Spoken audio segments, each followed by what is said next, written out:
So hello and welcome back मेरे देश के प्यारे भविष्यों।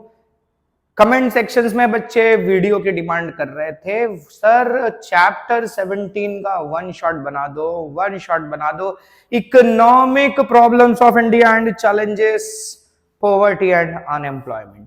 तो ये पॉवर्टी एंड अनएम्प्लॉयमेंट वाला जो टॉपिक है, ये जो चैप्टर है, ये बहुत तकलीफ देता है बच्चों को, क्योंकि इसमें ना बहुत सारी स्कीम्स हैं। और ये जो स्कीम्स भी है ना, गरीबी दूर करने वाले स्कीम्स हैं या अनएम्प्लॉयमेंट दूर करने के लिए स्कीम्स हैं, स्ट्रेटेजीज हैं, इसमें बहुत सारे पॉइंट्स एक जैसे ही लगते हैं, पूरा खिचड़ी पकने लगता है। तो बच्चों को बहुत कंफ्यूजन हो जाता है कि कैसे याद करें, वहां दिक्कत होती है और चीजें मिक्सअप होने लग जाती हैं। तो बच्चे बड़े टेंशन में आ जाते हैं, पूछा किसी और का था, लिख किसी और का पॉइंट दिया। टेंशन नहीं लेना है भाई, मैं हूं ना, सारे सॉल्यूशन करके दूंगा तुमको। तो बहुत देर से बच्चे इसके वन शॉट की डिमांड कर रहे थे, और सबसे बड़ी चीज की चैप्टर बड़ा है तो तकलीफ भी ज्यादा देता है, और इसी वजह से वन शॉट की डिमांड ज्यादा हो रही थी। मैंने चैप्टर एक्चुअली ऑलरेडी डाल रखा था बना के, डिटेल्ड चैप्टर 3 पार्ट में वीडियो थी, सारे चैप्टर के वन शॉट डाले थे, इसका वन शॉट नहीं डाला था। तो मुझे भी रियलाइज हुआ भाई जरूरत है, बच्चों को बना देते हैं। तो बातें नहीं करते हैं, वीडियो बहुत ज्यादा लंबा नहीं करना है, काम की चीजें डिस्कस करनी है, बीच में जो जरूरत होगा बात करने जैसा वो करेंगे। तो शुरू करते हैं पॉवर्टी। सबसे पहले पॉवर्टी है क्या? अगर एक लार्ज नंबर ऑफ पीपल, बड़ी संख्या में जो लोग हैं, वो अपनी बेसिक रिक्वायरमेंट्स को फुलफिल नहीं कर पाते। कौन सी बेसिक रिक्वायरमेंट्स?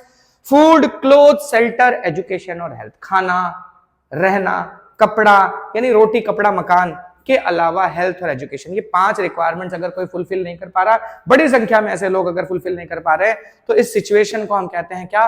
पॉवर्टी। खास करके क्या लिखा है? Comprehensive poverty. और जो लोग हमारे समाज में ऐसे सिचुएशन में रह रहे हैं, उनको हम कहते हैं क्या? पुअर कहते हैं।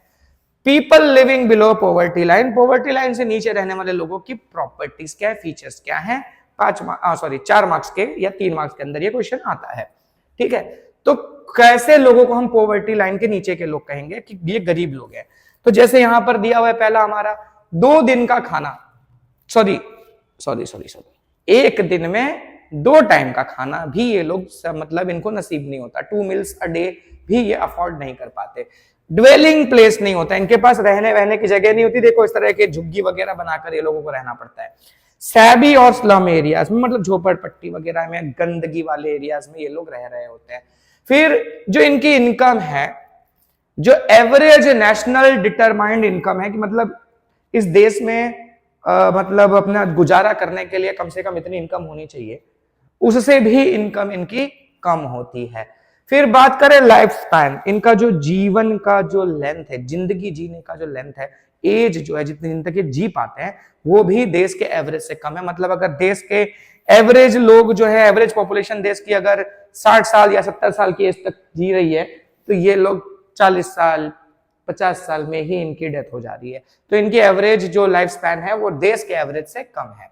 फिर बात करें इलिटरेट होते हैं, मतलब पढ़े लिखे नहीं होते। अरे यार, खाने का तो पैसा ही नहीं, पढ़ेंगे कहां से बेचारे। फिर बात है कई तरह की डिसीजेस का ये लोग शिकार होते हैं, क्योंकि ढंग का खाना नहीं मिलता है, अच्छी कंडीशंस में नहीं रह रहे होते हैं, तो जाहिर सी बात है बीमारियों का शिकार तो हो ही जाएंगे, ठीक है। तो ये तो यार आप लॉजिकली सोच के भी आंसर्स लिख सकते हो, और अपने वर्ड्स में लिखोगे तो कोई आपको ऐसा नहीं कि फेल कर देगा, मार्क्स देंगे आपको। तो इतना टेंशन नहीं लेना है चैप्टर को लेकर ना। बहुत ज्यादा बच्चे टेंशन में आ जाते हैं ना कि भैया ये एकदम एक यही लाइन पकड़ नहीं पा रहा हूं, याद नहीं हो पा रही। अरे नहीं हो पाएगी भाई, कोई नहीं करेगा इतना सारा, एक एक लाइन थोड़ी पकड़ पाएंगे। हाँ, हो जा रही है तो अच्छी बात है, तब तो बहुत अच्छी बात है भाई। बोर्ड वाले है ना, टीचर्स जब टेक्स्ट बुक की लाइनें देखते हैं ना कि हाँ बच्चा टेक्स्ट बुक की लाइन लिख रहा है, तो खुश हो जाते हैं, भर भर के मार्क्स दे देते हैं। अरे नहीं टेक्स्ट बुक की लाइन याद हो रही है तो भी आप अपने ओन वर्ड्स में लिखो, मीनिंग कवर होना चाहिए, टीचर आपको मार्क्स देंगे, ठीक है। तो एक होता है कि पूरा परफेक्शन से चाहिए, पूरे टेक्स्ट बुक के ही लाइन लिखो, फुल मार्क्स स्कोर करो, या मतलब 4 मार्क्स का क्वेश्चन है तो 3 मार्क्स मिल जाएगा, 3 मार्क्स का क्वेश्चन तो 2 या 2.5 मार्क्स मिल जाएगा, ऐसा मिल जाएगा अगर आपने पॉइंट्स पकड़े हुए हैं तो, ठीक है। एकदम टेक्स्ट बुक की लैंग्वेज ना लिखो तो भी। इस ऐसी फैमिलीज में ना कम एज में ही बच्चों को अपनी फैमिली की रिस्पॉन्सिबिलिटी उठानी पड़ती है, ठीक है। काम करना, देखो आप ऐसे ढाबे वगैरह पे आपने देखा होगा ऐसे बच्चे काम कर रहे होते हैं।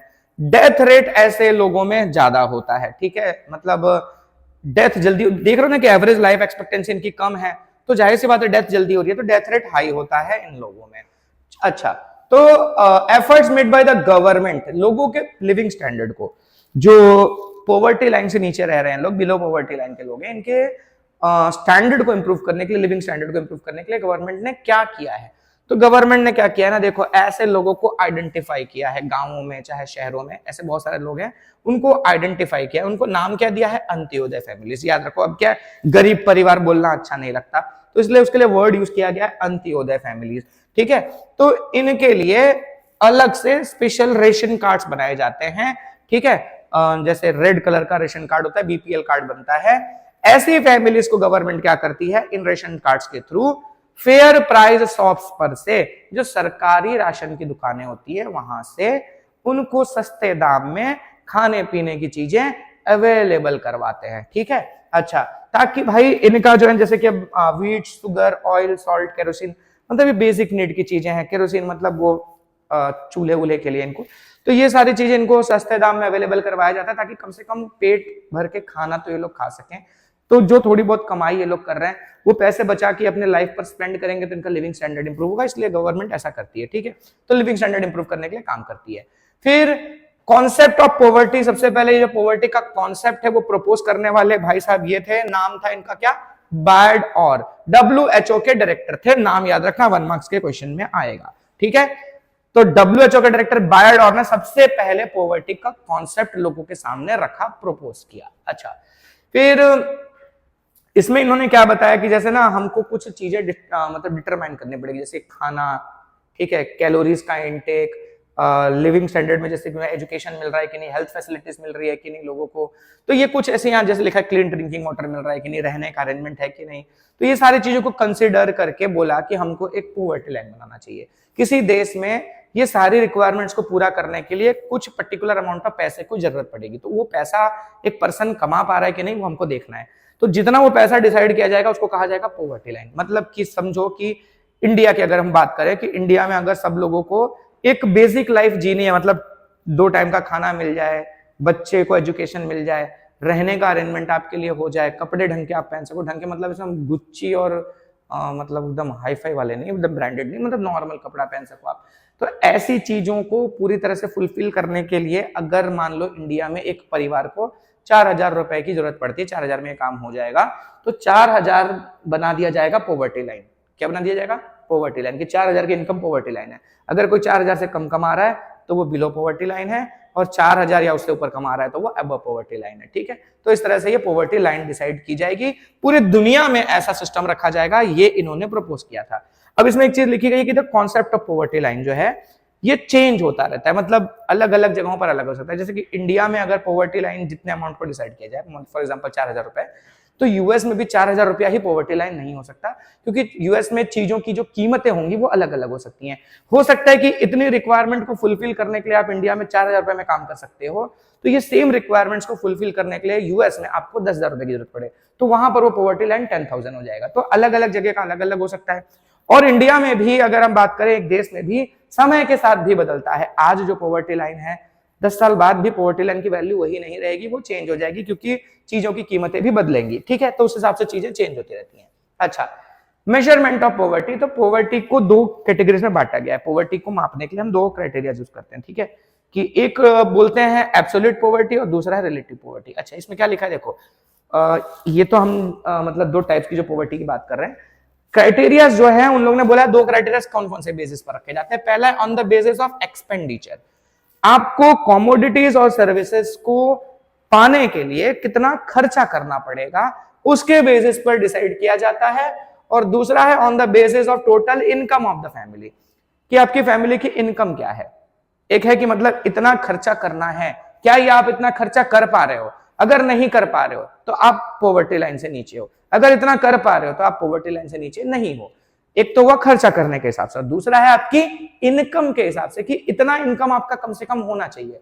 अगर इससे भी कम इनकम है आपकी तो आप बिलो पॉवर्टी लाइन हो, और अगर इससे ज्यादा इनकम है तो आप पॉवर्टी लाइन से नीचे नहीं हो। तो एक्सपेंडिचर के बेसिस पर भी पॉवर्टी जज की जाती है और इनकम के बेसिस पर भी पॉवर्टी जज की जाती है। तो 2 क्राइटेरिया पर जज की जाती है। अच्छा, अच्छा, ये जो फैमिली की बात करते हैं उसमें याद रखना कितने लोगों का फैमिली काउंट किया जाता है इंडिया में। एवरेज फैमिली साइज इंडिया का है 5 लोगों का, ठीक है। इंडिया में एवरेज फैमिली साइज यानी 5 मेंबर्स होंगे। अच्छा, एब्सोल्यूट पॉवर्टी क्या है, रिलेटिव पॉवर्टी क्या है। मान लो कि आप ये जो बेसिक नीड्स की जो रिक्वायरमेंट है ये आप फुलफिल ही नहीं कर पा रहे हो, आपकी इनकम है ही नहीं इतनी कि आप अपना बेसिक तरीके से भी जिंदगी जी सको, तो हम कहलाएंगे हम एब्सोल्यूट पुअर है। ऐसा इंसान कहलाएगा क्या, एब्सोल्यूट पुअर, जो अपनी बेसिक रिक्वायरमेंट्स को भी फुलफिल नहीं कर पा रहा, तो वो तो मतलब कतई गरीब है, गरीब ही है भैया।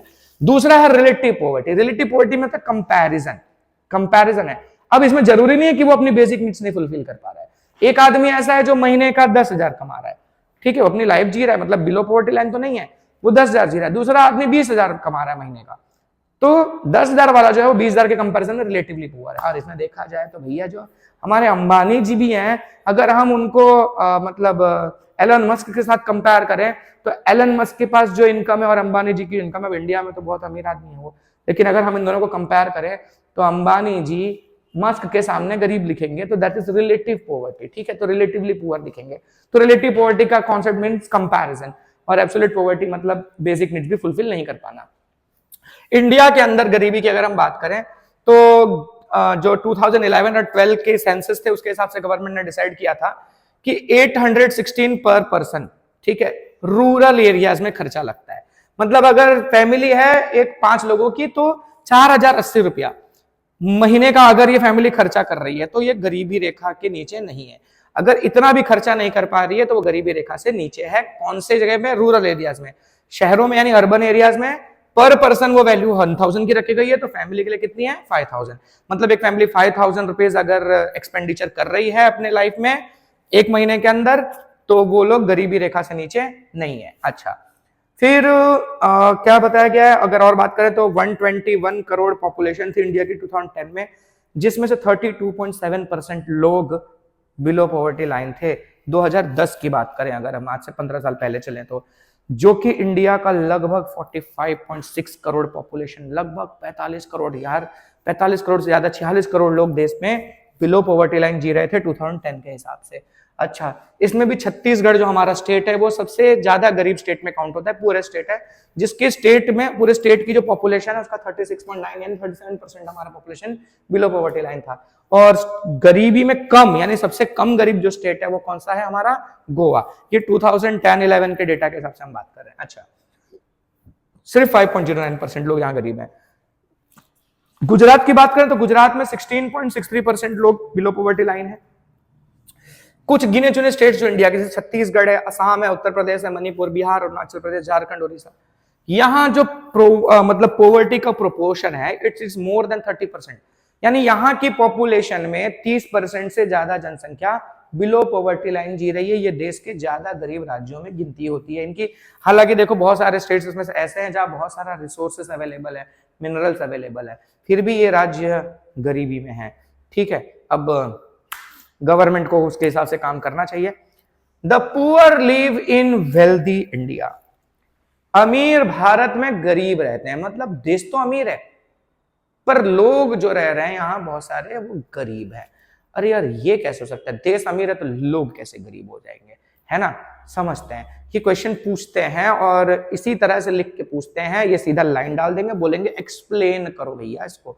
तो एक्सप्लेन क्या करना है आपको। देखो इंडिया में क्या है ना, कई तरह के नेचुरल रिसोर्सेज हैं, मतलब भगवान की कृपा है अपने ऊपर, भगवान का दिया हुआ सब कुछ है, बहुत सारे रिसोर्सेज हैं हमारे पास, ठीक है, जिसका यूटिलाइज करके हम बहुत कुछ डेवलप कर सकते हैं, तो भगवान की कृपा है। अच्छा, लेकिन अपने अंदर कमी है, हम लोगों के अंदर उस लेवल का एजुकेशन नहीं है, उस लेवल का स्किल नहीं है, वैसी टेक्नोलॉजी हम नहीं डेवलप कर पा रहे हैं ताकि इन रिसोर्सेस को हम सही ढंग से यूटिलाइज कर सकें, इफेक्टिवली यूटिलाइज कर सकें, सही रास्ते पर ले जा सकें इनके यूज को और अपने आप को आगे बढ़ा सके। तो रिसोर्सेस होने के बावजूद उस पर ढंग से हम काम नहीं कर पा रहे हैं, इस वजह से हम काफी गरीब हैं। और इसीलिए कहा जा रहा है कि देश में तो सब कुछ है, देश तो अमीर है, पर हम फिर भी गरीब हैं, तो poor live in wealthy India. Reasons for poverty in India. अच्छा, अब एक बात यह है कि अगर मान लो तुमको ज्यादा मार्क्स में क्वेश्चन पूछ लिया, ये तो अब तुम 2 मार्क्स में लिख सकते हो, 3 मार्क्स और 4 मार्क्स में अगर आपको पूछ लिया, तो आपको इसमें फिर क्या करना पड़ेगा, अपनी तरफ से कुछ चीजें ऐड करनी पड़ेंगी। जैसे देश में गरीबी के बारे में एक्सप्लेन कर दो, पीछे जो पॉइंट्स लिखे थे अपने, है ना, कि इतनी पॉपुलेशन गरीबी में रह रही है, जो अभी हमने पोवर्टी ट्रेंड्स के बारे में पढ़ा, ये सब चीजें भी लिख दो और उसके साथ फिर ये लिख के एक्सप्लेन कर दो, मिल जाएंगे मार्क्स आपको। ठीक है, आंसर में बनाना सीखो, रेसिपी सीखो, यहां आपको कुक बनना पड़ेगा। जैसे आप जाते हो ना मार्केट में, जैसे होटल में जाते हो आप, अगर आपने सब्जी ऑर्डर की है तो यार वो लोग 5 मिनट में बना के दे देते हैं सब्जी। सेम पनीर की सब्जी अगर आप घर पे बनाओ तो आपको आधे घंटे ज्यादा समय लग जाता है, 1-1 घंटा लग जाता है तैयारी करते करते। वो लोग 5 मिनट बना के दे देते हैं। कैसे बना के दे देते हैं? तो वो सारी चीजें रेडी रखते हैं, है ना, अलग अलग टाइप के आइटम के लिए, ग्रेवी वगैरह, मटेरियल वगैरह, बाकी मसाला वसाला सभी साथ में रख देंगे। अब आप बोलो कौन से टाइप का पनीर चाहिए आपको, है ना, तो वो पनीर डालेंगे, उस हिसाब से साइज का कट के रखे होंगे, ग्रेवी तो सेम ही डालेंगे, फिर मसाले कुछ चेंज कर देंगे, धड़ धड़ बना के दे देंगे। दूसरा डालोगे तो उसमें अलग मसाला डाल देंगे, कलर अलग डाल देंगे, डाल के दे देंगे। तो रेसिपीज है ना, चीजों को मिक्स अप करके फाइनल प्रोडक्ट बनाना है। तो आपको भी आंसर में ना रेसिपी पता होनी चाहिए, क्या क्या चीजें मिक्स करके आंसर बनाया जा सकता है। तो ये तब आएगा जब आपके अंदर ये खोपड़ी में फिट होगा सब कुछ। ठीक है, तो ये थोड़ा मतलब समझ के रखो चीजों को। ठीक है, अच्छा, इसी चीज में क्या होता है कि मान लो आपने पढ़ा है, लंबे समय से सब पढ़ा है और आप एग्जाम देने जा रहे हो, तो उसके पहले थोड़ा हम लोग ऐसा होता है ना, भूलते हैं, तो रिवीजन करने के लिए, क्विक रिवीजन करने के लिए ये वन शॉट वगैरह वीडियो काम आते हैं। ठीक है, तो उस हिसाब से इसको लेके चलते हैं। Reasons of poverty in India, देश में गरीबी क्यों है, सही है ना, सब कर तो दिया। ठीक है, तो decrease in income from agriculture sector, देश में एग्रीकल्चर सेक्टर से जो इनकम है वो डिक्रीज होती गई है, बढ़ी नहीं है। ठीक है, मतलब कहने का मतलब खेत वेत भी छोटे होते गए हैं, तो भाई हर किसान जो है ना कम जमीन में खेती करेगा तो कम ही इनकम आएगी, तो इनकम डिक्रीज हुई है। ठीक है, लैक ऑफ अल्टरनेटिव एम्प्लॉयमेंट, दूसरा ऑप्शन नहीं अवेलेबल है फार्मिंग के अलावा। गांव वगैरह के एरिया में अगर देखा जाए तो कुछ नई चीजें आ नहीं रही हैं, सब लोग मजबूरी में एक ही काम कर रहे हैं, खेती कर रहे हैं, एक ही परिवार के ज्यादा जरूरत से ज्यादा लोग उसी जगह खेती कर रहे हैं, तो जाहिर सी बात है इनकम नहीं आएगी, तो लैक ऑफ अल्टरनेटिव एम्प्लॉयमेंट। दूसरा ये कि नॉलेज भी नहीं है, कई बार बहुत से ऑप्शंस होते भी हैं हमारे पास एम्प्लॉयमेंट के, पर ना वहां लोगों को नॉलेज ही नहीं होता है कि वो इस तरह से भी पैसे कमा सकते हैं, तो ये नॉलेज की भी कमी है। ठीक है, तो वो एक दिक्कत है। तीसरा चौथा क्या बता रहे हैं, expensive expenditure on the orthodoxy and caste system and all. देखो होता क्या है ना, हमारे समाज में बहुत सारे रीति रिवाज है। ठीक है, जैसे स्पेशली शादियों की बात करें, अभी शादियों का सीजन चल रहा है। ठीक है, अभी उसमें होता क्या है कि मतलब हमारे पड़ोस वाले के घर पे शादी हुई थी, तो उसने अपने यहाँ जो खाना रखवाया था, खाने में मतलब 7 तरह की सब्जी रखवा दी थी, 2-3 तरह का आइसक्रीम रखवा दिया था, कई तरह की रोटियां, मतलब रोटी में भी वैरायटी आती है, तंदूरी रोटी आती है, नान आती है, वगैरह वगैरह रखवा दी, तो बहुत सारी वैरायटी का रखवा दिया। अब उसने ना खाने पे नहीं भी तो मतलब 15 लाख खर्चा कर दिया, मान लो, शोबाजी है। ठीक है, अरे नहीं, जिसके पास है वो करे, समझ में आता है यार, पैसे वाला आदमी करे, समझ में आता है। लेकिन अपने यहाँ ना ये दिक्कत है इंडिया में कि हमारे पास नहीं भी होता है ना, तो समाज में दिखाने के लिए हम लोन लेके, कर्जा लेकर ये खर्चे करते हैं। दूसरा, बहुत सारे लोगों के ऊपर प्रेशर होता है, प्रेशर ये होता है कि भाई उसने किया है तो अगर मैं नहीं करूंगा तो देखो उसके भी जो गेस्ट है, मेरे भी गेस्ट हैं, सेम है, वो लोग कंपैरिजन करेंगे। गेस्ट लोग, उसके यहाँ ज्यादा मतलब फैसिलिटीज थी, ज्यादा खर्चा किया था उसने, मैं नहीं करूंगा तो लोग मेरी बेइज्जती कर देंगे, ये मन में एक थॉट होता है। और कुछ लोग करते भी होते हैं, होते भी हैं, समाज में भी कुछ नीच लोग होते हैं जो ऐसी कमियां खोज के वहां इंसल्ट करने की कोशिश भी करते हैं। ऐसे लोगों को तो बुलाना ही नहीं चाहिए, सीधी सी बात है। तो ये एक प्रेशर हमारे ऊपर क्रिएट हो रहा है ना कि भाई उसने किया तो हम भी करेंगे। अब मेरे पास पैसा नहीं है, उसके पास है, उसने कर दिया, मेरे पास नहीं, मैं क्या करूंगा? अब मैं उसके लेवल को मैच करने के लिए कहीं से लोन लूंगा, कर्जा लूंगा और ये काम करूंगा, और अब पूरी जिंदगी अपने वही कर्जा भरता रहूंगा और कभी अपनी जिंदगी का लिविंग स्टैंडर्ड इंप्रूव नहीं कर पाऊंगा, हमेशा गरीब ही रह जाऊंगा।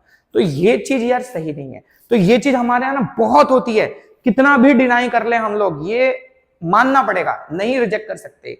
ये होता है छोटे बड़े लेवल पर, हर जगह हम ये चीजें करते हैं, मजबूरी में करते हैं, रिलेटिव्स को खुश करने के लिए करते हैं, चाहे जैसे भी करें करते हैं।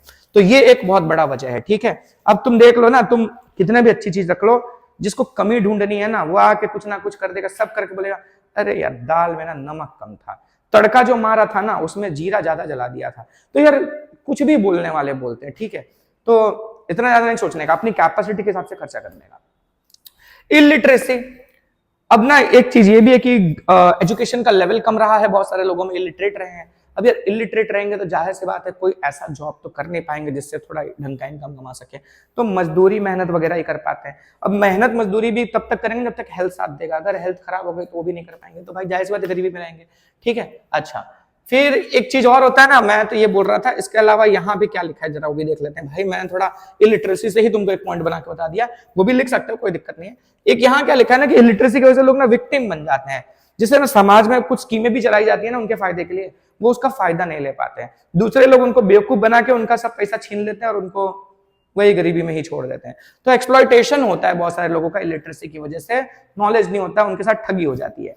फिर गवर्नमेंट्स भी जब इकोनॉमिक पॉलिसीज बनाती हैं तो जो समाज में पुअरर सेक्शन है उसको इग्नोर कर देती है, उसके ऊपर ज्यादा फोकस नहीं करती।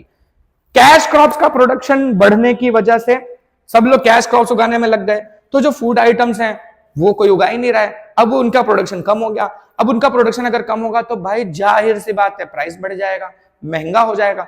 महंगा हो जाएगा तो आदमी अफोर्ड नहीं कर पाएगा। मतलब कहने का कि अगर मैं 5,000 अगर कमा रहा था तो पहले मैं सब चीजें अफोर्ड कर पा रहा था, खरीद पा रहा था, खा पा रहा था।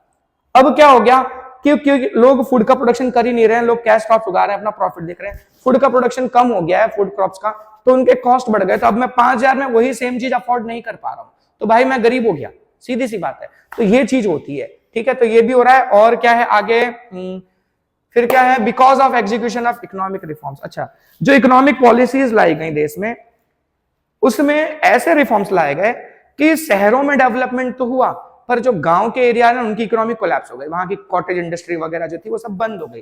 अब वो कॉटेज इंडस्ट्री वगैरह बंद हो जाएगी तो भाई जाहिर सी बात है जो लोग हैं उनकी इंप्लॉयमेंट चली जाएगी, इंप्लॉयमेंट चली जाएगी तो भाई इनकम बंद, यानी गरीब, ठीक है। अच्छा, हेल्थ के ऊपर खर्चा बढ़ा है। देखो इनकम तो है ना बहुत धीरे धीरे बढ़ती है, कभी कभी तो बढ़ती भी नहीं है, बहुत धीरे धीरे इनकम बढ़ रही है। हेल्थ वगैरह के ऊपर खर्चा बहुत है, मतलब मेडिसिन का कॉस्ट बहुत ज्यादा है। डॉक्टर के यहाँ पहुंच जाओ, छोटी मोटी केसेस लेके पहुंचो। डेंगू का अगर मान लो, अभी डेंगू बहुत होता है इस सीजन में, डेंगू हो गया किसी को, तुम हॉस्पिटल पहुंच गए ना, 35,000 30,000 तो नॉर्मल बिल बना देते हैं। हाँ, 3-4 दिन एडमिट हो जाओ, 35,000 का बिल नॉर्मल है, बन जाएगा, फिक्स है। तो भाई ये सब दिक्कतें हैं, हेल्थ के कॉस्ट वगैरह बढ़ गए, एक्सपेंडिचर। अच्छा, ट्रेडिशनल बिजनेसेस वगैरह जो है, कॉटेज इंडस्ट्री वगैरह है, वो कोलैप्स होने की वजह से लोगों को जो एम्प्लॉयमेंट है वो एम्प्लॉयमेंट चली गई है लोगों की, और गरीबी बढ़ी है। फिर पॉपुलेशन बड़ी तेजी से बढ़ा है और डेथ रेट कम हुआ है। देखो बहुत सारी बीमारियों का इलाज अवेलेबल हो जाने की वजह से बहुत सारे लोगों की जानें बचाई जा पाती हैं। तो जानें जब बचाई जा रही हैं तो उसके वजह से लंबे समय तक जी रहे हैं, और पॉपुलेशन तो बढ़ ही रही है। मतलब एक तरह से पॉपुलेशन इंक्रीज हो रही है, नई जनरेशन आ भी रही है, पुरानी जनरेशन टिक भी रही है, मिक्सअप होकर पॉपुलेशन ज्यादा बढ़ रही है। और पॉपुलेशन बढ़ने की वजह से जाहिर सी बात है रिसोर्सेस पर लोड ज्यादा पड़ेगा, कॉस्टिंग चीजों की बढ़ेगी, तो इनकम उतना ही है तो उस कॉस्ट को अफोर्ड नहीं कर पाएंगे तो गरीबी बनेगी ही बनेगी भाई। अच्छा, पॉवर्टी इरेडिकेशन के लिए स्ट्रेटेजी क्या है, क्या स्ट्रेटेजीज गवर्नमेंट ने की है? अब तक 11 5 ईयर प्लान्स कंप्लीट कर चुके हैं हम लोग, ठीक है। ये टेक्स्ट बुक में जो लिखा है उस हिसाब से एमसीक्यू वगैरह में पूछते हैं कई बार, ठीक है। तो कितने 5 ईयर प्लान्स कंप्लीट हुए? 11 5 ईयर प्लान्स टेक्स्ट बुक के हिसाब से, ठीक है। अभी तो नए में और भी हो गए हैं। अच्छा, फिर बात करें नेग्लेक्शन ऑफ रूरल एरियाज। अच्छा, 11 5 ईयर प्लान्स के बावजूद जो गांव के एरियाज हैं वहां पे ज्यादा फोकस नहीं किया गया है डेवलपमेंट को लेकर, ठीक है। अच्छा, इंडिपेंडेंस के बाद से ये स्ट्रेटेजीज तुमसे पूछेंगे, 5 पॉइंट्स हैं इसमें, 4 मार्क्स का क्वेश्चन आ सकता है, ठीक है। 4 या 3 मार्क्स में आएगा तो 4 या 3 पॉइंट्स आपको एक्सप्लेन करने रहेंगे, ठीक है। तो बात करें स्ट्रेटेजीज ऑफ पॉवर्टी इरेडिकेशन में, तो पहला बता रहे हैं कि आजादी के बाद से हैवी इंडस्ट्रीज की इंडस्ट्रीज पर ज्यादा फोकस किया गया है, गरीबी हटाओ के नारे वगैरह दिए गए, ठीक है। जब ये बड़ी इंडस्ट्रीज पर ज्यादा फोकस किया गया, डेवलपमेंट हुआ सिटीज का, गांवों का नहीं, सिटीज का डेवलपमेंट हुआ। अच्छा, इसके अलावा ग्रीन रेवोल्यूशन भी लाया गया। ग्रीन रेवोल्यूशन लाया गया कि एग्रीकल्चर के अंदर प्रोडक्शन बढ़े, एग्रीकल्चर के अंदर, ठीक है। तो ये कोशिशें की गई हैं ताकि लोगों की इनकम्स बढ़े, फूड क्रॉप्स बढ़े, तो फूड क्रॉप्स के दाम कम हो, तो उस इनकम में लोग चीजों को अफोर्ड भी कर पाए और गरीबी दूर हो सके। तो ये कोशिशें की गई हैं। दूसरा कोशिश ये है डिस्पैरिटी कम करने के लिए क्या किया गया, इनकम डिस्पैरिटी कम करने के लिए जो लग्जरी चीजें हैं, मतलब डिस्पैरिटी क्या होता है, अमीर गरीब में जो डिफरेंस है, किसी के पास ज्यादा पैसा है, किसी के पास कम पैसा है, तो ये गैप अगर बहुत ज्यादा है तो इसको कम करने के लिए क्या करेंगे, अमीर से पैसा खींचेंगे, गरीब का पैसा बचाएंगे, ताकि इसका लेवल बढ़े, इसका लेवल डाउन हो, तो गैप कम हो सके। तो ये करने के लिए क्या करते हैं, जैसे जो अमीर लोग हैं वो लग्जरी आइटम पर फोकस करेंगे तो उन लग्जरी आइटम पर टैक्सेस बढ़ा दिया जाता है ताकि उनका ज्यादा पैसा खर्चा हो। गरीबों को जो है बेसिक नीड की चीज चाहिए, तो उनकी जो चीजें उनको फेयर प्राइस शॉप्स के थ्रू, पब्लिक डिस्ट्रीब्यूशन सिस्टम जो है हमारा, उसके पार्ट होते हैं फेयर प्राइस शॉप्स, अलग अलग सरकारी दुकान जो होती हैं, वहां पर उनको बेसिक नीड की चीजें सस्ते दामों में अवेलेबल करवा दी जाती हैं, ताकि उनकी इनकम का बहुत कम हिस्सा इन चीजों में जाए और उनकी इनकम बचे, वो भी सेविंग करें, उनका भी लिविंग स्टैंडर्ड इंप्रूव हो। तो इनका लिविंग स्टैंडर्ड बढ़ाया जाएगा, इनके पैसे खींच लिए जाएंगे तो इनका इनकम कम होगा, तो इनका लिविंग स्टैंडर्ड कैसे कह सकते हो थोड़ा सा डाउन होगा, तो गैप कम होगा। तो गरीब अमीर के बीच का गैप कम करने के लिए इस तरह से कोशिशें की जाती है। तीसरा स्टेप ये लिया गया, स्ट्रेटेजी ये बनाई गई है, land ceiling act, regulation of tenancy act, मतलब जमीनों को लेके। जैसे पहले लोगों के पास, किसी के पास जमीन ही जमीन है, किसी के पास है ही नहीं, तो इसके लिए लैंड सीलिंग एक्ट जैसे कानून बनाया गया। उसमें क्या होता है कि जैसे मैक्सिमम लेवल तय कर दिया जाता है कि इतना ही जमीन लोग के पास हो सकती है किसी के पास, अगर इससे ज्यादा जमीन किसी के पास है तो गवर्नमेंट उससे वो छीन लेगी और वो फिर किसी गरीब में बांट देगी। तो इस तरह के लॉज वगैरह बनाए गए, जिसकी वजह से जो गांव के एरिया में या कह सकते हो किसानों के अंदर जो डिस्पैरिटी थी उसको कम करने की कोशिश की गई है, क्योंकि जो बड़े अमीर लैंडलॉर्ड्स होते थे उन्हीं के पास सब कुछ होता था, गरीब किसानों के पास कुछ होता नहीं था। तो वो कोशिश की गई है कि गरीबों का कंडीशन इंप्रूव किया जा सके। फिर एम्प्लॉयमेंट प्रोवाइड करने के लिए कुछ जैसे कैटल रेयरिंग, जानवरों को पालना, उसकी ट्रेनिंग, एनिमल हस्बेंड्री की ट्रेनिंग देते हैं, ठीक है, मछली पालने की ट्रेनिंग, मुर्गियां वगैरह पालने की ट्रेनिंग देना, छोटे कॉटेज इंडस्ट्रीज वगैरह डेवलप करना ताकि ज्यादा से ज्यादा लोगों को वहां पर एम्प्लॉयमेंट मिल सके। तो ये सारी चीजें की गई हैं, ठीक है। अच्छा, उसके अलावा रूरल अपलिफ्टमेंट के लिए और कुछ चीजें की गई हैं, जैसे कि एजुकेशन प्रोवाइड करना, सस्ते में एजुकेशन दिया जाए, लोगों को स्किल वगैरह सिखाया जाए स्किल डेवलपमेंट प्रोग्राम्स के थ्रू। फिर फैमिली प्लानिंग वगैरह सिखाया जाए, हेल्थ को लेकर बहुत सारा काम किया गया लोगों के ऊपर। अच्छा, फिर रोड्स वगैरह बनाया जाए, क्रॉप प्रोटेक्शन के लिए स्कीम्स चलाई जाए, उनको क्रॉप प्रोटेक्शन की टेक्निक्स भी सिखाई जाए। ट्रेनिंग सेंटर्स एग्रीकल्चर को लेकर बनाए गए ताकि लोगों को अच्छा एग्रीकल्चर करने का टेक्निक समझ में आए और वो लोग बेटर तरीके से एग्रीकल्चर करके अपने इनकम को और बढ़ा सकें। लोन्स प्रोवाइड करना, फर्टिलाइजर्स वगैरह, ट्रैक्टर वगैरह सब्सिडाइज रेट पर यानी डिस्काउंटेड रेट पर प्रोवाइड करना, ये सारी चीजें उनके साथ की गई हैं ताकि गांव के एरिया में भी इंप्रूवमेंट हो सके। फिर स्टूडेंट्स को भी एनकरेज किया जाता है, मतलब स्कॉलरशिप्स वगैरह देकर, उनके लिए हॉस्टल्स वगैरह बनवाकर, ताकि उनको भी फैसिलिटी मिल सके, वो भी पढ़ने के लिए मोटिवेट हो, ठीक है। तो ये सारी कोशिशें भी की गई हैं। तो ये हमारे 5 स्टेप जो है, 5 स्ट्रेटेजीज हैं जो पॉवर्टी इरेडिकेशन के याद रखना है, ठीक है। यहां पर एक इंपॉर्टेंट पॉइंट की वर्ल्ड बैंक ने टारगेट रखा है पूरी दुनिया से पॉवर्टी को खत्म करने का। कौन सा टारगेट रखा है? 2030 का। 2025 तो चल रहा है, खत्म ही होने वाला है, क्या ही चल रहा है, और 5 साल बचे हैं, देख लेते हैं क्या होता है, ठीक है। पॉवर्टी एलिवेशन प्रोग्राम, ठीक है, गरीबी हटाने के प्रोग्राम्स, ठीक है। अभी तक तो हम पीछे क्या पढ़ रहे थे, फिर वो भी तो गरीबी हटाने के लिए ही किया गया था ना। जब स्ट्रेटेजी की बात करें, स्ट्रेटेजी मतलब एक होता है कि मैप, कि कैसे काम करना है, किन किन चीजों पे काम करना है। अब इन मैप्स पे काम करने के लिए स्पेशली करना क्या है, ठीक है। अब जैसे फॉर एग्जांपल आपको जाना कहां है, तो जाना है फॉर एग्जांपल दिल्ली जाना है, तो ये हुआ आपका स्ट्रेटेजी कि मुझे दिल्ली जाना है। अब दिल्ली में जाऊंगा कैसे? ट्रेन से जाऊंगा, बस से जाऊंगा, और अपनी गाड़ी से जाऊंगा, प्लेन से जाऊंगा, कितने स्टेप्स में जाऊंगा, ठीक है, कहां कहां रुकूंगा, ये सारी चीजें डिसाइड करना, that is poverty alleviation programmes. उसके लिए अलग से प्रोग्राम्स चलाना। तो हम प्रोग्राम्स की बात करते हैं। तो प्रोग्राम्स भी हमारे 5 तरह के प्रोग्राम्स होते हैं। पहला है वेज बेस्ड एम्प्लॉयमेंट प्रोग्राम, की मतलब लोगों को मतलब जॉब दिया जाए एक तरह से, ठीक है, ताकि वो पैसे कमा के अपनी गरीबी दूर कर सके। दूसरा है सेल्फ एम्प्लॉयमेंट, लोगों को खुद मोटिवेट किया जाए कि अपना खुद का बिजनेस स्टार्ट करें, ठीक है, सेल्फ एम्प्लॉयमेंट जनरेट करें। तो उसके लिए क्या करना होगा? तो वैसे programmes related to food security, food secure बनाना, लोगों को खाना मिल सके, हर किसी को पेट पाला जा सके हर किसी का, इसके लिए कुछ स्कीम्स चलाना, दैट इज फूड सिक्योरिटी से रिलेटेड हमारे पॉवर्टी एलिवेशन प्रोग्राम्स। और दूसरे हैं programmes related to social safety, समाज में उनका मतलब जो सामाजिक डिस्क्रिमिनेशन वगैरह होता था वो डिस्क्रिमिनेशन ना हो, तो उसे रोकने के लिए क्या हमें करना चाहिए, उसके लिए जो प्रोग्राम्स बनाए गए हैं दैट इज सोशल जस्टिस वाला, ठीक है, सोशल सेफ्टी।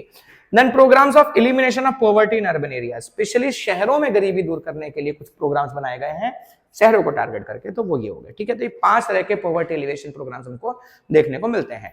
चलो, पहला हम पढ़ रहे हैं किसानों के लिए स्पेशली पॉवर्टी एलिवेशन प्रोग्राम। ये अलग से टॉपिक आ सकता है आपको, ठीक है, कि स्पेशली फार्मर्स के लिए क्या पॉवर्टी एलिवेशन प्रोग्राम्स हैं। तो यहां पर 4 नाम दिए गए हैं: प्रधानमंत्री कृषि सिंचाई योजना, प्रधानमंत्री फसल बीमा योजना, राष्ट्रीय पेयजल कार्यक्रम और ई नाम योजना। अब ये चारों में ना लिखना क्या है, सिंपल सी बात है, नाम में सब कुछ छुपा है। कृषि सिंचाई, सिंचाई का मतलब क्या? इरिगेशन, यानी किसानों को इरिगेशन के लिए फैसिलिटीज प्रोवाइड की जाएगी, है ना, सस्ते दामों में उनको, मतलब वहां पर पहले तो कैनाल वगैरह बना देंगे, ट्यूबवेल्स लगवा देंगे, है ना, पॉन्ड्स वगैरह खुदवा के दे देंगे, तो इरिगेशन के लिए काम करना है, तो वही सारी चीजें इसमें लिखी गई होंगी, है ना। अच्छा, फिर फसल बीमा योजना में क्या होगा, इंश्योरेंस देंगे उनको, क्रॉप का इंश्योरेंस। अब प्राइवेट में इंश्योरेंस महंगा पड़ता है, तो गवर्नमेंट की तरफ से इंश्योरेंस स्कीम चलाई जाएंगी जिसमें उनको बहुत सस्ते दाम में इंश्योरेंस प्रोवाइड किया जाएगा ताकि क्रॉप फेलियर होने पर उनको कुछ पैसा मिल सके। पेयजल कार्यक्रम, मतलब ये भी पानी से रिलेटेड होगा, पानी पीने के लिए, तो गांव वगैरह में टैंक्स वगैरह लगवाना, पाइप्स के थ्रू लोगों के घर तक पानी वगैरह पहुंचवाना। इसके अलावा इरिगेशन के लिए भी मतलब पॉन्ड्स वगैरह बनवाना, चेक डैम्स वगैरह बनवाना, हर जगह ऊपर डैम्स चेक डैम्स वगैरह बनाना, तो ये सारी चीजें की जाएंगी पानी के रिलेटेड। ई नाम योजना में क्या होता है, ई नाम योजना ये स्पेशली आपको याद रखना है, मार्केट है, ऑनलाइन मार्केट, जिंगा लाला अमेजोन, अमेजोन यानी कि किसानों का अमेजोन, ठीक है। फ्लिपकार्ट भी है, जो भी बोलो, ठीक है, अरे बहुत सारे होंगे, ठीक है, बहुत सारे हो सकते हैं। अपन एक एग्जांपल लेते हैं, तो यहां पर क्या होता है कि किसान जो है ना ऑनलाइन जाकर, ठीक है, नेट पर जाकर वो अपने प्रोडक्ट को लिस्ट कर देगा, मेरे पास इतना किलो ये वाली क्वालिटी का गेहूं है, इतना किलो ये वाली क्वालिटी का चावल है, वगैरह वगैरह डाल देगा। जिसको खरीदना होगा, बड़े बड़े जो इंडस्ट्रियलिस्ट होते हैं, जैसे फूड रिलेटेड कंपनीज होती हैं, वो डायरेक्टली जाएंगी वहां पर ऑनलाइन पोर्टल पर या इनाम के पोर्टल पर, वहां से वो सेल मतलब प्रोडक्ट खरीदेंगी तो ये किसान उनको सामान सप्लाई करवा देगा, वो उनको पेमेंट करवा देंगे, बात खत्म हो गई। मतलब बीच में जो मीडिएटर्स जो होते थे, ब्रोकर्स होते थे, जो दोनों से पैसा कमाते थे, वो किसानों के लिए अब वो प्रॉब्लम सॉल्व हो जाएगी, तो उनको ना ब्रोकर्स को पैसा नहीं देना पड़ेगा, सारा प्रॉफिट इनका हो जाएगा, ठीक है। तो ये सारी चीजें भी की गई हैं। तो ये हमारे 4 स्पेशली फार्मर्स की गरीबी दूर करने के लिए प्रोग्राम्स। फिर है ग्राम उदय से भारत उदय। गांव को इग्नोर किया जा रहा था ना, लोग गांव के लिए काम करना शुरू कर दिया गया। ग्राम उदय से भारत उदय, नाम से पता चल जाता है गांव में डेवलपमेंट करना है। अब गांव में आप क्या डेवलपमेंट करोगे, अब इसमें आपको क्या ही याद करना है, कुछ याद नहीं करना है, लॉजिकली सोचो ना, गांव में क्या प्रॉब्लम हो सकती है। गांव में कॉटेज इंडस्ट्री खड़ी कर दोगे, लोगों को एम्प्लॉयमेंट मिल जाएगा। गांव में ज्यादातर लोग किसान का काम करते हैं, तो किसानों को क्या चाहिए, आप अच्छी इरिगेशन फैसिलिटी प्रोवाइड कर दो, हो जाएगा प्रॉब्लम सॉल्व। बिजली दे दो उनको, हो जाएगा प्रॉब्लम सॉल्व उनका। इंश्योरेंस प्रोवाइड कर दो क्रॉप्स के लिए रिलेटेड, हो जाएगा उनका प्रॉब्लम सॉल्व, है ना। फिर उनको स्किल्ड सेंटर्स खोल के दे दो, स्कूल्स खोल के दे दो एजुकेशन के लिए, है ना। लोग एजुकेटेड होंगे तो जॉब्स करेंगे, स्किल्ड होंगे तो अपने खुद के लिए अपना बिजनेस स्टार्ट कर देंगे, कुछ नया स्टार्टअप कर देंगे। तो ये सारी चीजें ही करनी होंगी ना, और क्या होगा। अच्छा, इसके अलावा और कुछ चीजें थोड़ा स्पेसिफिकली मैं दूं, कैटल्स को लेकर, जैसे कि जानवर वगैरह जो होते हैं, उनके लिए ना शेड्स बनाना, रहने के लिए अरेंजमेंट्स करना, क्योंकि भाई किसान के लिए ना एक तरह से ना प्रॉपर्टी होते हैं ये जानवर, है ना। तो अगर वो जानवर मर गया मतलब किसान का प्रॉपर्टी गया, तो उसको सेव करने के लिए क्या अच्छे एटमॉस्फेयर में उसको रखने के लिए मतलब शेड बना के देना पड़ेगा ना। अब किसान गरीब बेचारा अफोर्ड नहीं कर सकता, तो गवर्नमेंट उसको बनाने में हेल्प करेगी। अच्छा, क्रॉप फेलियर हुआ या ड्रॉट जैसी कंडीशन में, तो उस केस में उनको मतलब अब ये तो ऐसे लिख दिया, मतलब उनको सब्सिडीज वगैरह देंगे, इंश्योरेंस वगैरह का पैसा देंगे, ठीक है, कुछ हेल्प करके देंगे।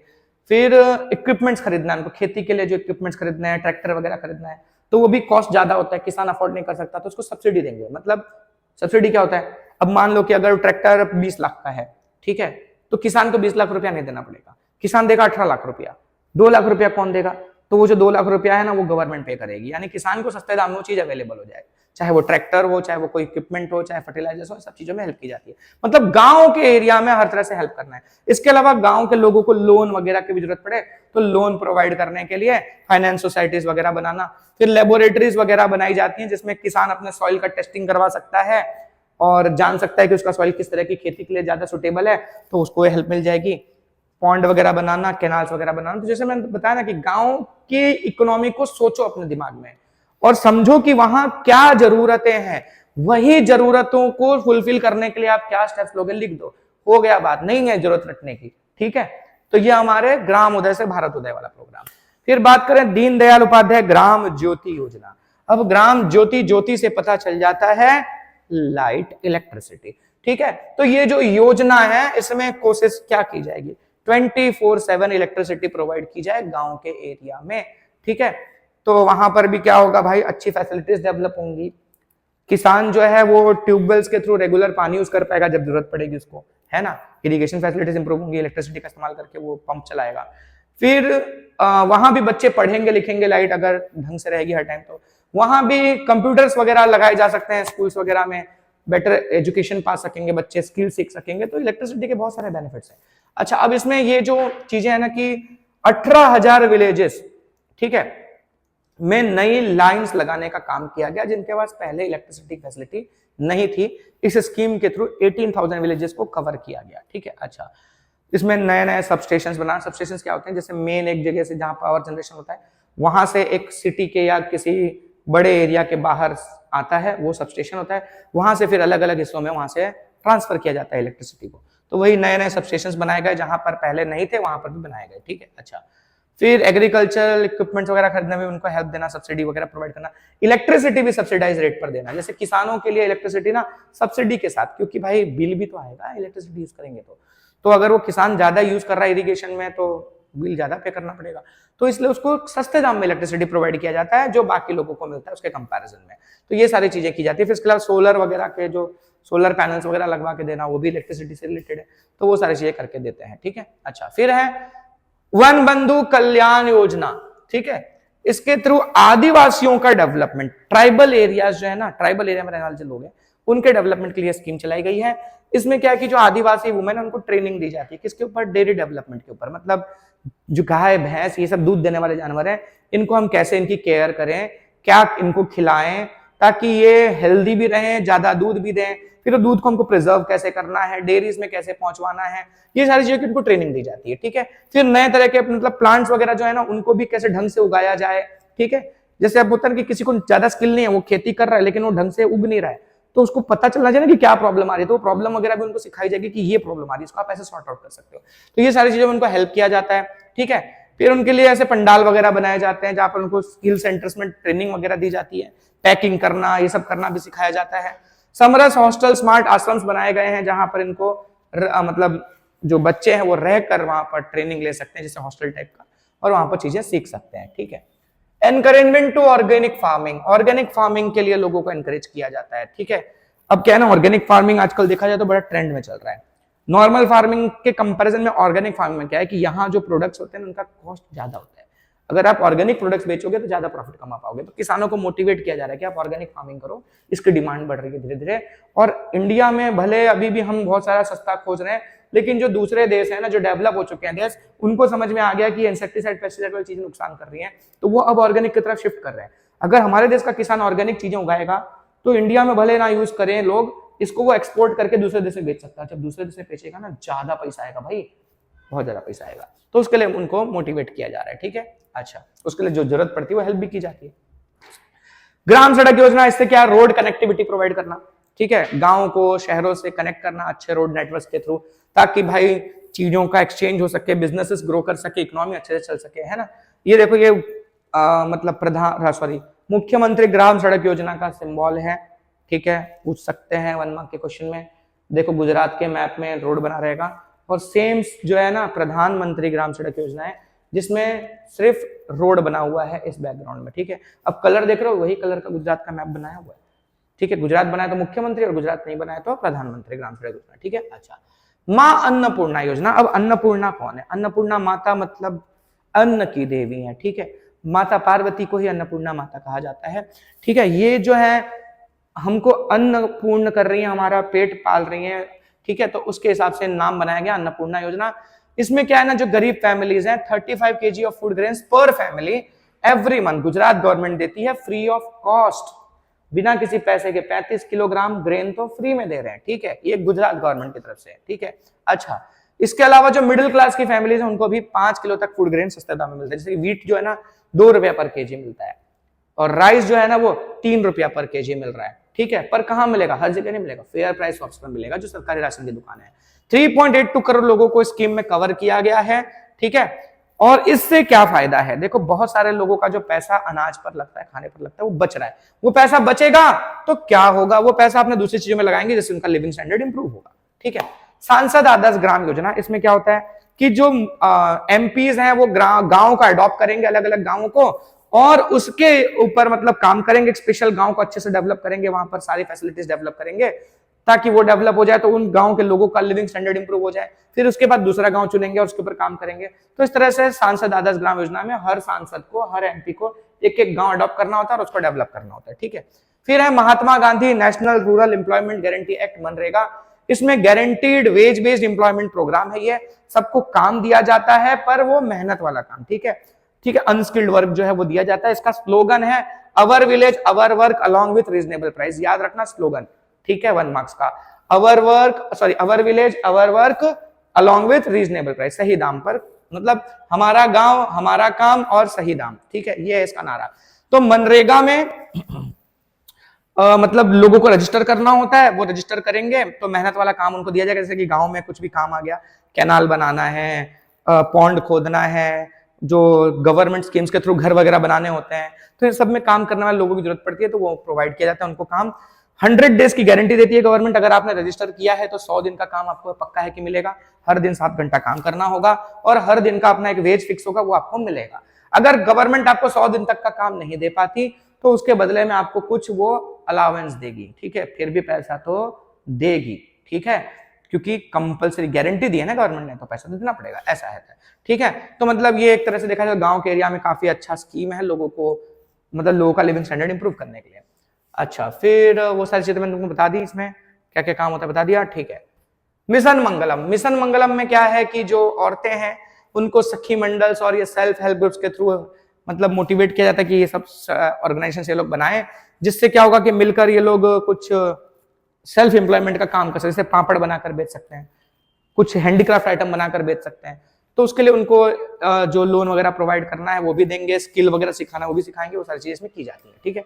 दत्तोपन थेगड़ी ब्याज सहाय योजना, इसमें क्या है कि अगर किसी को जो लोकल आर्टिशियंस हैं कोई स्पेशल टाइप का आर्ट वर्क जानते हैं तो उस आर्ट वर्क को लेकर उनको बिजनेस स्टार्ट करना है, तो उसमें उनको कम इंटरेस्ट पर लोन वगैरह प्रोवाइड किया जाता है इस स्कीम के थ्रू, ठीक है। अच्छा, ज्योति ग्राम उद्योग विकास योजना। अब ये ग्राम उद्योग विकास, ग्राम उद्योग मतलब गांव का इंडस्ट्री, उसका डेवलपमेंट करने के लिए, तो वहां सेल्फ एम्प्लॉयमेंट अपॉर्चुनिटीज लोगों को प्रोवाइड की जाती हैं। उनको जो मतलब कुछ नया स्टार्ट करना है प्लांट या छोटा मोटा बिजनेस स्टार्ट करना है उसके लिए लोन वगैरह प्रोवाइड किया जाता है। इसमें भी इलेक्ट्रिसिटी सब्सिडाइज रेट पर प्रोवाइड की जाती है, लैंड वगैरह सब्सिडाइज रेट पर अवेलेबल करवाया जाता है, ठीक है। स्टार्टअप इंडिया प्रोग्राम के थ्रू इनको हेल्प किया जाता है। आपको पता है ना स्टार्टअप इंडिया मतलब गवर्नमेंट की तरफ से स्कीम है कि आप नया बिजनेस स्टार्ट करते हो तो गवर्नमेंट आप उसको उसमें बहुत ज्यादा हेल्प करती है उस बिजनेस को ग्रो करने में, ठीक है। अच्छा, वाजपेयी बैंकेबल योजना, इतनी सारी योजनाएं सारी कैसे याद रखेंगे, है ना, बोलते बोलते मुंह दुख जाता है। तुम सोचो याद करना पर कितना दिक्कत होता होगा, लेकिन क्या करें, करना तो पड़ेगा। सारी नहीं याद रहेंगी तो कुछ तो याद रखनी पड़ेंगी, है ना, कोशिश करो कि सारी याद रखें, ठीक है।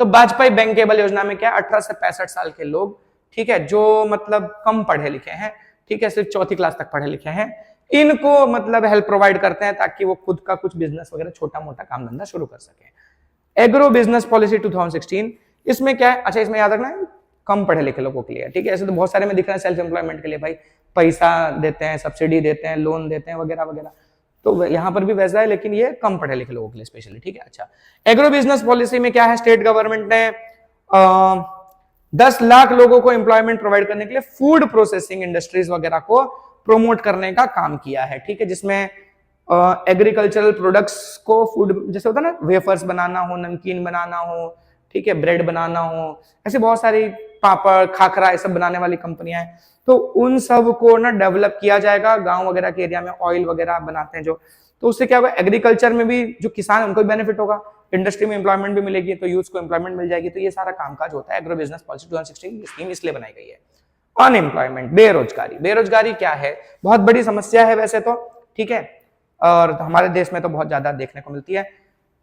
होता कौन है अनएम्प्लॉयड, किसको अनएम्प्लॉयमेंट सिचुएशन कहते हैं। 15 से 60 साल की एज है बंदे की, काम करना चाहता है, मार्केट में जो रेट अवेलेबल है उस रेट पर काम करना चाहता है, पर अच्छा क्वालिफिकेशन भी है काम करने की, काम करना भी चाहता है, जो मार्केट में रेट अवेलेबल है उसी पर काम करना चाहता है, काम ढूंढ भी रहा है फिर भी नहीं मिल रहा, तो ऐसा बंदा कहलाएगा अनएम्प्लॉयड, और इसकी सिचुएशन को कहा जाएगा अनएम्प्लॉयमेंट की सिचुएशन, ठीक है। अच्छा, फिर बात करें टाइप्स ऑफ अनएम्प्लॉयमेंट, बड़ा ही फेवरेट क्वेश्चन है गुजरात बोर्ड का, हाँ, मतलब लगभग हर पेपर में निकल आता है, अगर मेन पेपर में नहीं होगा तो जुलाई वाले पेपर में 100% होगा, आते आता है, ठीक है। तो टाइप्स ऑफ अनएम्प्लॉयमेंट में क्या है, सीजनल अनएम्प्लॉयमेंट, पहला सीजनल एम्प्लॉयमेंट समझ सकते हो, सीजन के हिसाब से काम रहता है, नहीं तो नहीं रहता है। फसल का सीजन है, हार्वेस्टिंग का है, तब तक काम करो, एक फसल निकाल दी, अगला फसल आपको उगाना ही नहीं आता, आप अनएम्प्लॉयड हो गए। पानी बारिश के हिसाब से आप खेती करते हो, बारिश के सीजन में खेती कर रहे हो, अगले सीजन में आपके पास एम्प्लॉयमेंट ही नहीं है, तो इस तरह से कुछ महीनों के लिए एम्प्लॉयमेंट है, कुछ महीनों के लिए नहीं है। फ्रिक्शनल अनएम्प्लॉयमेंट क्या है, कि जैसे कुछ चेंज आता है, टेक्नोलॉजी, नई टेक्नोलॉजी आ रही है, आपको पुराने टेक्नोलॉजी पे आप काम कर रहे थे, नई टेक्नोलॉजी आ गई, आपको टेक्नोलॉजी का नॉलेज ही नहीं है, स्किल ही नहीं है, आपको थोड़े टाइम के लिए अनएम्प्लॉयड कर दिया जाएगा। अगर आप सीख लेते हो तो आपस एम्प्लॉयमेंट मिल जाएगी, नहीं सीख पाते हो तो गए बाहर जाओ। तो ये हुआ फ्रिक्शनल अनएम्प्लॉयमेंट। स्ट्रक्चरल अनएम्प्लॉयमेंट क्या है? स्ट्रक्चरल अनएम्प्लॉयमेंट मतलब समाज में जो हमारे ऑर्थोडॉक्सी है, जो सिस्टम है, उसकी वजह से अनएम्प्लॉयमेंट रहना। ठीक है, अब कई लोगों का ऐसा है कि भाई खानदान का जो धंधा है तेरे को वही करना है, अब वो मजबूरी में वही काम कर रहा है। ठीक है, अब पूरा परिवार उसी में जाके काम कर रहा है। ठीक है, अब इसकी वजह से ना क्या होता है कि मतलब कि मेरे घर वाले सोने होने का काम करते थे, अब मार्केट में हमारा कंडीशन खराब चल रहा है, मैं दूसरा कुछ काम करूंगा मेरी बेइज्जती होगी, मैं वही काम कर सकता था लेकिन अब वो मैं कर नहीं पा रहा हूं, तो मैं अनएम्प्लॉयड हूं, बैठा हुआ हूं। तो ये हुआ स्ट्रक्चरल अनएम्प्लॉयमेंट, मतलब समाज को लेकर, समाज की थिंकिंग, कल्चर्स, इन सब की वजह से आप अनएम्प्लॉयड हैं। दूसरा ये भी है कि समाज के इस सेटअप की वजह से आपकी इकोनॉमी नहीं ग्रो कर पाई, उसकी वजह से आप अनएम्प्लॉयड हैं, तो ये भी कहलाएगा क्या? Structural unemployment. ठीक है, अच्छा। डिसगाइज अनएम्प्लॉयमेंट मतलब जरूरत से ज्यादा लोग काम कर रहे हैं एक जगह पर, एक खेत है घर का, परिवार का, वहां 2 लोग काम करेंगे ना तो भी वही प्रोडक्शन आएगा, पर घर के 5 लोग वही काम कर रहे हैं क्योंकि दूसरा कुछ ऑप्शन ही नहीं है, पता भी नहीं है अपने को। तो ये हुआ डिसगाइज अनएम्प्लॉयमेंट, मतलब जरूरत से ज्यादा लोग एक जगह पर काम कर रहे हैं। इंडस्ट्रियल अनएम्प्लॉयमेंट, अब इंडस्ट्री में कुछ चेंजेस आए हैं। ठीक है, इंडस्ट्रियल सेक्टर में गवर्नमेंट ने कुछ पॉलिसी चेंज कर दिया, कुछ भी चेंज आ सकता है, जिसकी वजह से कुछ टाइम के लिए एक आदमी की जॉब चली गई तो वो अनएम्प्लॉयड हो गया, तो वो इंडस्ट्रियल अनएम्प्लॉयड कहलाएगा। ठीक है, अच्छा। फिर एजुकेटेड अनएम्प्लॉयमेंट, मतलब एजुकेटेड है, पढ़ा लिखा आदमी है, काबिल है, फिर भी उसके पास जॉब नहीं है, तो वो अनएजुकेटेड अनएम्प्लॉयड है। क्या रीजंस हैं अनएम्प्लॉयमेंट के?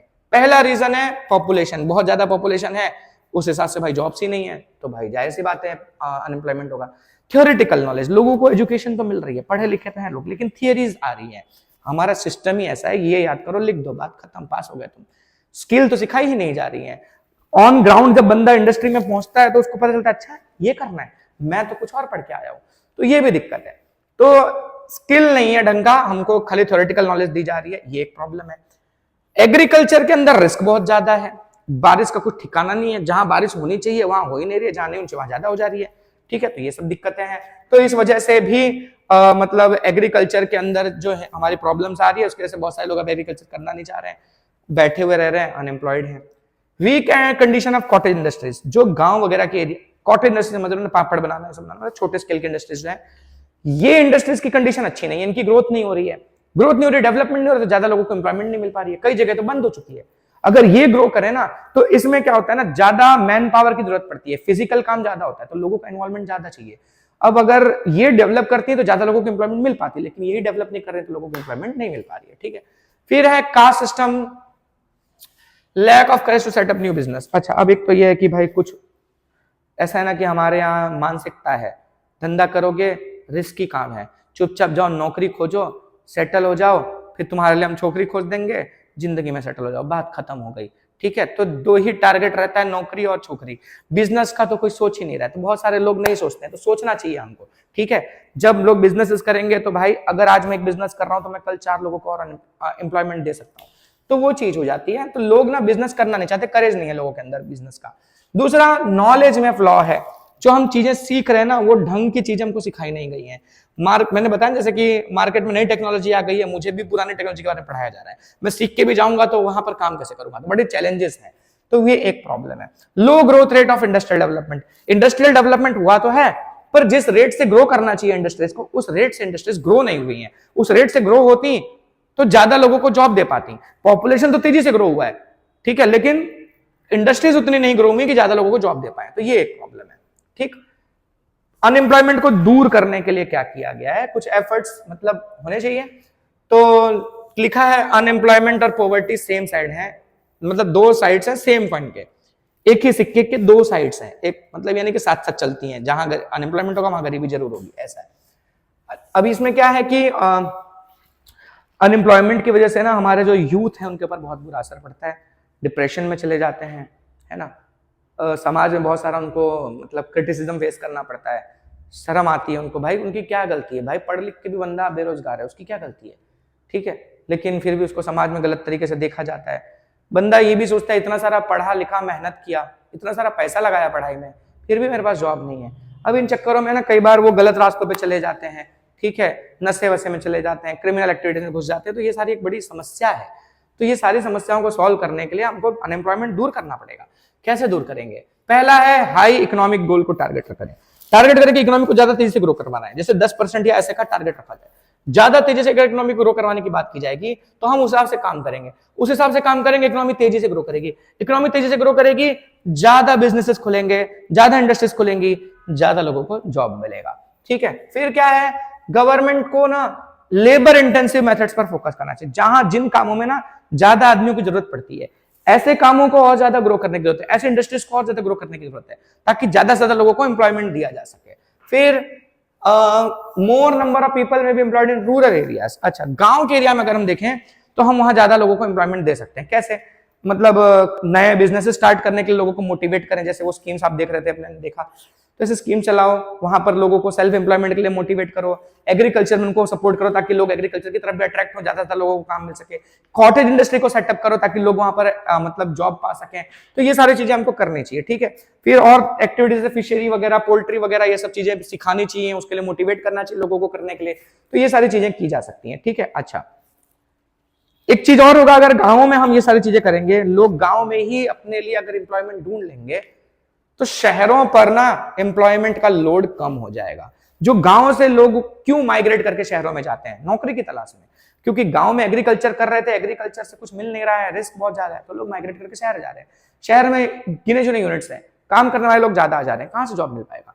तो गांव के लोगों को गांव में ही सेटल कर दिया जाए, तो गांव के लोगों को वहां एम्प्लॉयमेंट मिल जा रही है, शहर में भी अनएम्प्लॉयमेंट कम हो जाएगी, दोनों का बैलेंस हो जाएगा। तो ये चीज करना जरूरी है। फिर क्या है, in order to sustain human development in rural areas, health, education, pure drinking water, nutritious food वगैरह वगैरह प्रोवाइड करो। अच्छा, तो गांव के एरिया में ह्यूमन डेवलपमेंट पर काम किया जाए। अगर हम गांव के एरिया में ह्यूमन डेवलपमेंट पर काम करेंगे तो लोगों का वहां पर अगर अच्छा लिविंग स्टैंडर्ड होगा, गांव के एरिया में अच्छा लिविंग स्टैंडर्ड से अगर लोग गांव में जी रहे हैं, तो वो लोग शहर जाएंगे ही नहीं, अपने गांव में ही अच्छी से जिंदगी को जिएंगे। ठीक है, और अगर वो अपने गांव में ही मतलब डेवलप है, मतलब समझ रहे हो, स्किल है उनके पास, एजुकेटेड है, तो वो क्या करेंगे, गांव में ही रहकर नए नए बिजनेसेस स्टार्ट करेंगे। नए नए बिजनेसेस स्टार्ट होंगे तो यहाँ और लोगों को वो लोग एम्प्लॉयमेंट दे पाएंगे। तो ये जरूरी है कि हम ह्यूमन डेवलपमेंट पर काम करें गांव के एरिया में। और ह्यूमन डेवलपमेंट कैसे काम करेंगे? अच्छा खाना प्रोवाइड करवाना है, इलेक्ट्रिसिटी की फैसिलिटी प्रोवाइड करना है, साफ पानी पीने के लिए अवेलेबल करवाना है, और उसके लिए जो जो काम करना है वो हमको करना चाहिए। फिर स्किल सिखाने की जरूरत है हमारे लोगों को। पता है ना, जैसे बहुत सारे लोग ऐसे भी हैं, पढ़ लिख के तो गए हैं लेकिन इंडस्ट्री में काम करने वाला स्किल नहीं है, तो वो स्किल सिखाने का हमको काम करना पड़ेगा गवर्नमेंट की तरफ से। स्किल डेवलपमेंट सेंटर्स वगैरह खोलने चाहिए। ठीक है, इनफैक्ट कर ही रहे हैं, पर यहाँ पूछा ना क्या क्या करना चाहिए, तो उस हिसाब से लिखना है। ठीक है, सेम ही चीज है, हो भी रहा है, लिख सकते हो इस चीज को, और ऐसा किया जाना चाहिए ये भी लिख सकते हो। ठीक है, दोनों तरह से मतलब पूछा जा सकता है, उस हिसाब से आपको आंसर देना है। स्कूल्स कॉलेजेस में जो सिलेबस वगैरह है, उस सिलेबस में स्किल्स वगैरह को इन्वॉल्व करना चाहिए, बच्चों को ट्रेन करना चाहिए कि आपको इंडस्ट्री में जाकर इस तरह से काम करना पड़ेगा।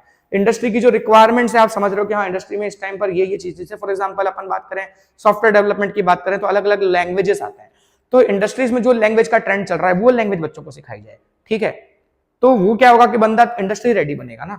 अब पता चला कि अभी मार्केट में कोई और वर्जन चल रहा है, आप पढ़ा रहे हो एकदम आज से मतलब 25 साल पहले का मतलब लैंग्वेज, उसका मार्केट में यूज ही नहीं है, तो ये बंदा ये सीख कर वहां जाएगा तो वहां तो उसको कुछ काम का ही नहीं रहेगा ना, तो वो एम्प्लॉयबल नहीं रहेगा, कंपनी उसको क्यों लेगी? तो ये प्रॉब्लम है। तो इस तरह से सिलेबस वगैरह में वो चीजें इन्वॉल्व करो जो इंडस्ट्रीज के रिक्वायरमेंट है। अच्छा, फिर make in India, skill India, digital India, ऐसे प्रोग्राम्स गवर्नमेंट ने चलाए हैं, इसे और ज्यादा प्रमोट करना चाहिए। ठीक है, तो इन प्रोग्राम्स के थ्रू गवर्नमेंट फोकस कर रही है लोगों के अंदर एम्प्लॉयमेंट बढ़ाने के लिए। आईआईटी और आईआईएम जैसे इंस्टीट्यूट्स गवर्नमेंट ने खोले हुए हैं और ज्यादा बढ़ाए हैं। पहले तो गिनी चुनी जगहों पर ही थी, पर अब धीरे धीरे अलग अलग जगह पर नई नई आईआईटीज, नए नए आईआईएम्स गवर्नमेंट बनाते जा रही है, ताकि वहां पर भी लोगों को अच्छे लेवल का एजुकेशन मिले, उनका जो है कि मैं कह सकते ह्यूमन डेवलपमेंट हो, और वो और बेहतर तरीके से समाज में कंट्रीब्यूट कर सके, इकोनॉमी को आगे बढ़ा सके, जिससे एम्प्लॉयमेंट जनरेट होगी। गवर्नमेंट ने फिर नए एरियाज ओपन किए, जैसे आईटी सेक्टर वगैरह को बहुत ज्यादा ग्रो करने की कोशिश की है, ताकि और ज्यादा से ज्यादा लोगों को उसमें एम्प्लॉयमेंट वगैरह मिल सके। नए तरह के फार्मास्यूटिकल प्लांट्स, नए पैकिंग और ये सब की कंपनियां, तो कई वैरायटी की चीजें ओपन की हैं जो पहले नहीं होती थी, नए नए बिजनेस स्टार्ट किए ताकि और लोगों को एम्प्लॉयमेंट दिया जा सके। ठीक है, अच्छा, फिर एक कम इंटरेस्ट रेट पर लोगों को लोन प्रोवाइड कर रही है, बड़े बड़े इंडस्ट्रीज को, एंटरप्रेन्योर्स को, ठीक है, तो उनको कम इंटरेस्ट रेट पर लोन वगैरह प्रोवाइड करते हैं ताकि बड़े बड़े बिजनेसेस खोलें। जितने बड़े बिजनेस खोलेंगे उतने ज्यादा लोगों को एम्प्लॉयमेंट मिलने के चांसेस बढ़ेंगे, ठीक है। तो ये सारी चीजें की जा रही हैं। एम्प्लॉयमेंट एक्सचेंज सेंटर्स काम करते हैं इस बीच में। एम्प्लॉयमेंट एक्सचेंज सेंटर्स क्या करते हैं, एक गैप जो है ना उसको भरते हैं। जो एम्प्लॉयमेंट ढूंढ रहा है और जिसे एम्प्लॉय चाहिए यानी कंपनीज, इनके बीच में लिंक का काम करते हैं एम्प्लॉयमेंट एक्सचेंज।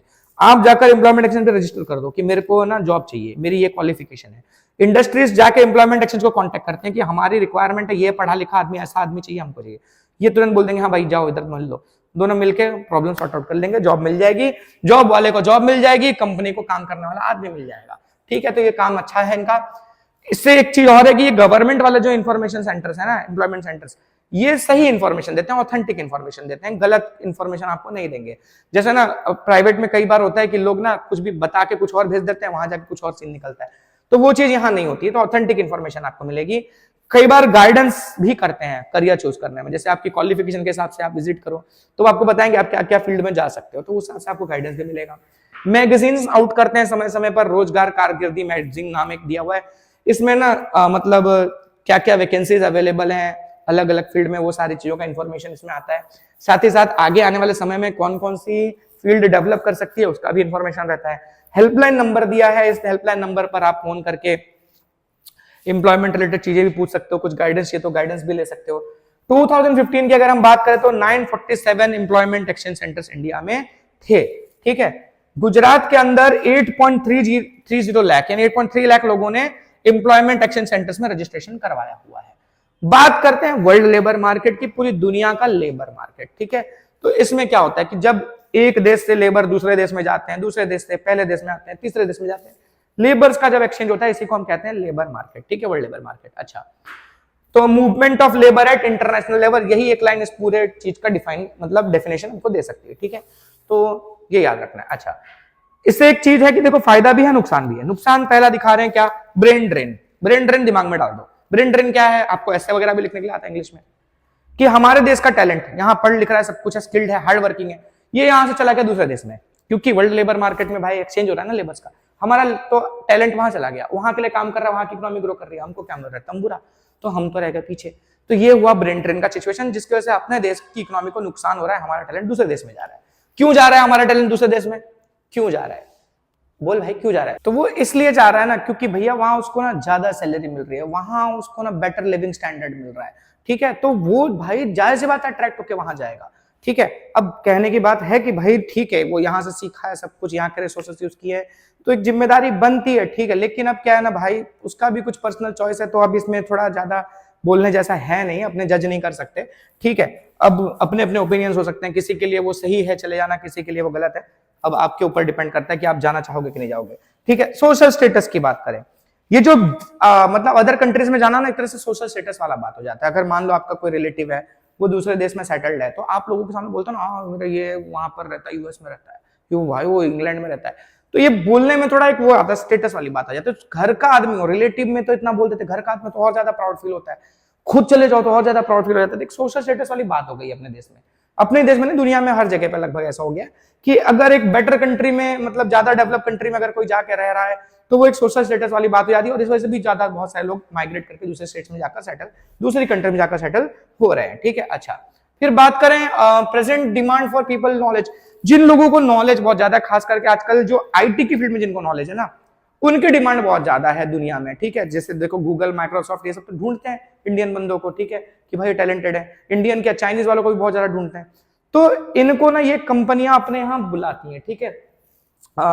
अच्छा खासा मतलब ऑफर दे देकर इनको बुला लेती हैं।